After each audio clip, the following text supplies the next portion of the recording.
Hello and welcome back to another episode of The Bark. I'm Ryan Grill. And I'm Mark Surhoff. We have a packed show today. First, we'll take a look at the Butler Lifting Club from Jaren, and then we'll look at the World Baseball Classic. Then we'll dive into the Big East Men's Basketball Tournament, Selection Sunday, and make our Final Four predictions. First, let's send it over to Jaren to learn more about Butler Club Lifting. For the first time since COVID, the weightlifting club is back at Butler. The club's exec team, led by junior economics and Chinese major Joshua Lasano, made a big push to bring this club back to campus and succeeded under the guidance of the Assistant Director for Recreation and Wellness, Nick Ames. Under the long history of club sports at Butler, many programs were lost during the 2020 to 2021 COVID year. Weightlifting currently categorizes as a recreational club sport, meaning they do not compete against other schools like club basketball or club hockey, but just hold meetings and events on campus. I think there's a lot of reasons why you would restart something like this. Because obviously it used to be a competitive club. In what nature did they compete? I'm not entirely sure. That was before my time. But I do know that it adds an extra layer to the student experience that isn't otherwise afforded. Like, obviously, anybody can come to the weight room at any given time and work out, but when you have the weightlifting club, it adds a different element to the experience that they wouldn't probably have otherwise. So when I heard that there was interest coming back, I was all for bringing that club back. I started lifting probably 3.5, 4 years ago during kind of COVID, I guess. But like another need for like lifting club is like, yeah, I've been lifting for that long, but I've only been lifting for maybe a year and a half seriously and like actually knowing what I'm doing. So like with lifting club, we can actually teach people better how to lift properly because I mean, so many of us have gotten injured in the past from just doing stuff that we thought was right, but it wasn't. So we're here to like better educate people too on how to, actually progress safely. Contrary to what some may believe, the lifting club is not exclusively for experienced lifters. They strive to be inclusive for all students who have interest by doing things like helping beginners build a workout plan and having competitions not focused on competing against each other, but rather on self-improvement. It's very nerve-wracking to walk into a space with a bunch of people that seem to know what they're doing when you don't. And there is some stigma I've heard about people being hostile towards women who are trying to get more muscular. So there was always that fear in starting that I was going to get ridiculed or that was going to have negative impacts on me and my social circles. And on a more personal level, I was just more worried that I would embarrass myself or try to do things that were too above my pay grade too early and just get looked down upon for anything where I would just embarrass myself, essentially. So many of our members were scared to like join the club or just go to the gym in general and go down in like the section where all the free weights are, just because, they're new to the gym. But everyone starts somewhere, and it's best to just, jump into things, and everyone in there is willing to help and wants you to succeed. Thanks, Jaren. Looks like the Butler Lifting Club is off to a good start. Now let's take a look at the World Baseball Classic. The World Baseball Classic is back for the first time since 2017, since it was postponed in 2021 due to COVID-19. Countries from around the world gather to compete for the World Baseball Championship. MLB players from around the league take a leave from spring training to represent their countries in what will be an exciting tournament.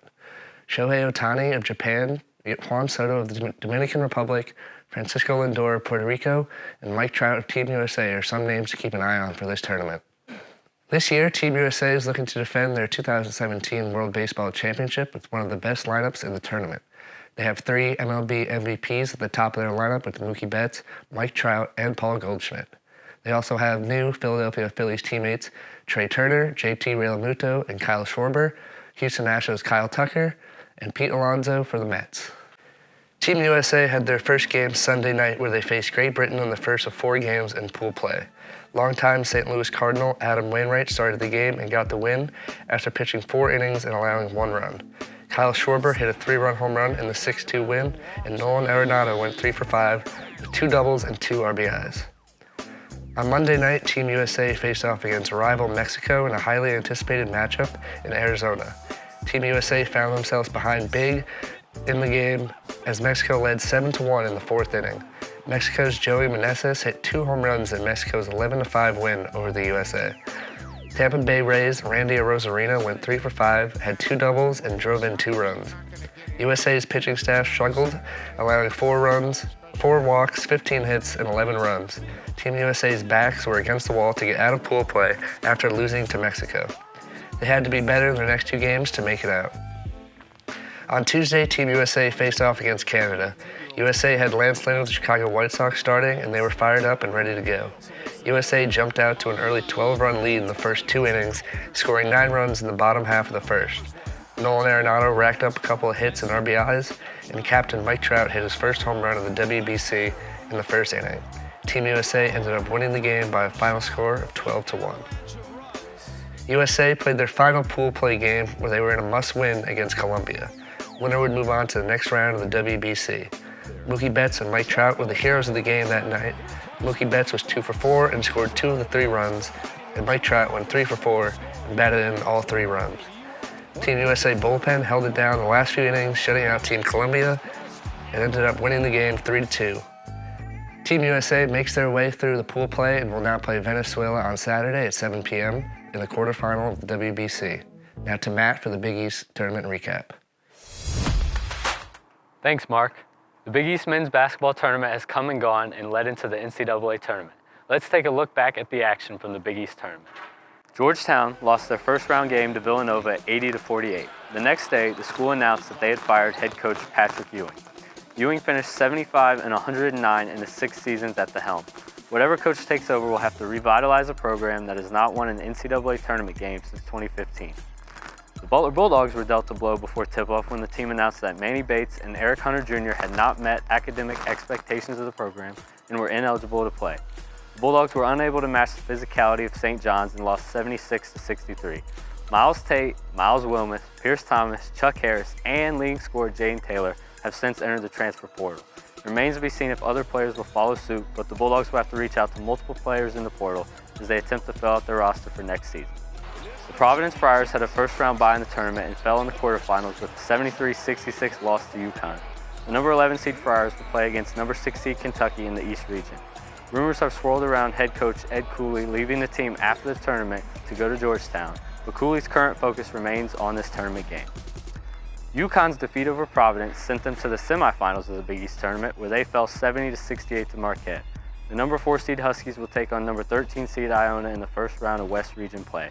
This matchup is intriguing as it will be a face-off between Hurley and Iona coach Rick Pitino. This game is expected to be well attended with the 2 Northeastern schools tipping off in Albany, New York.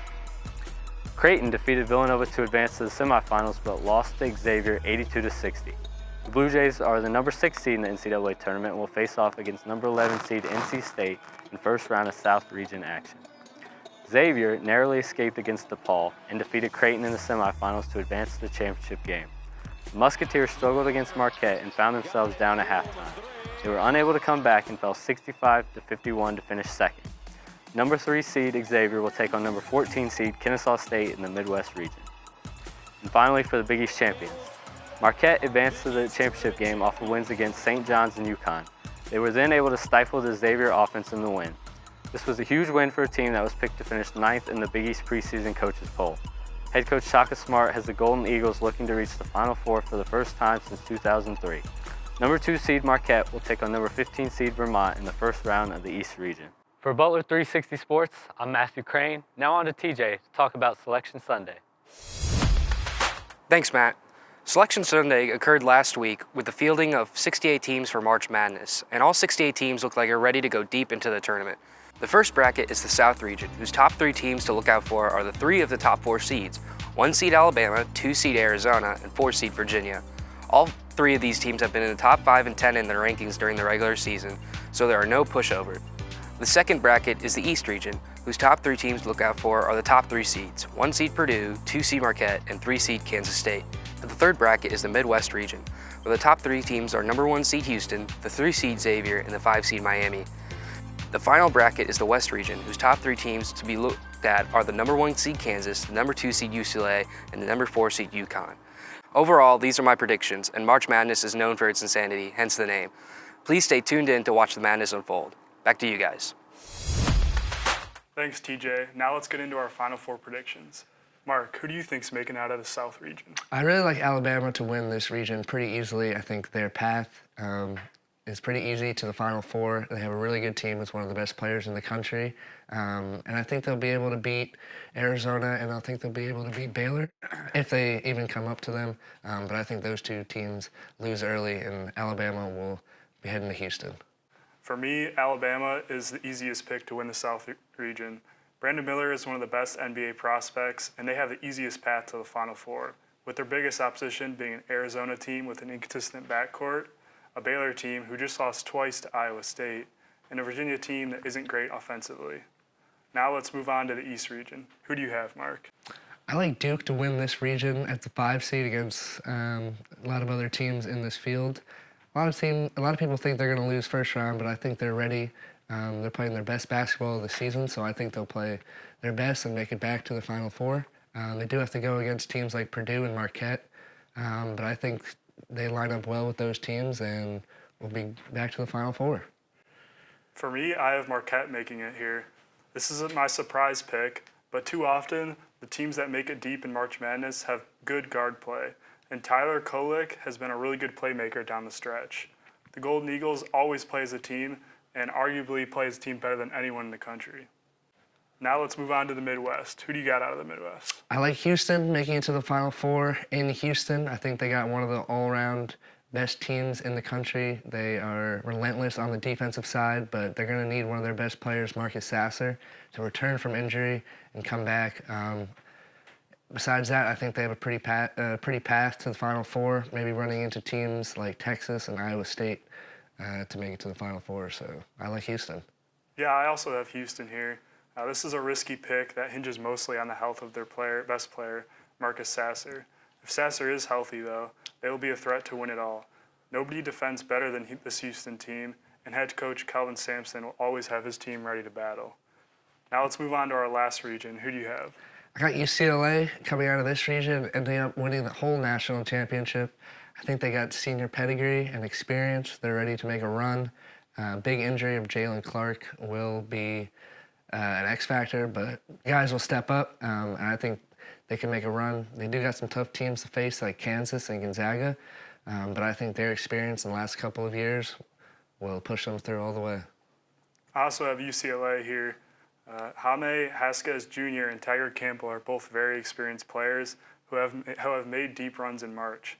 They offer the offensive firepower and defensive stability to get the job done.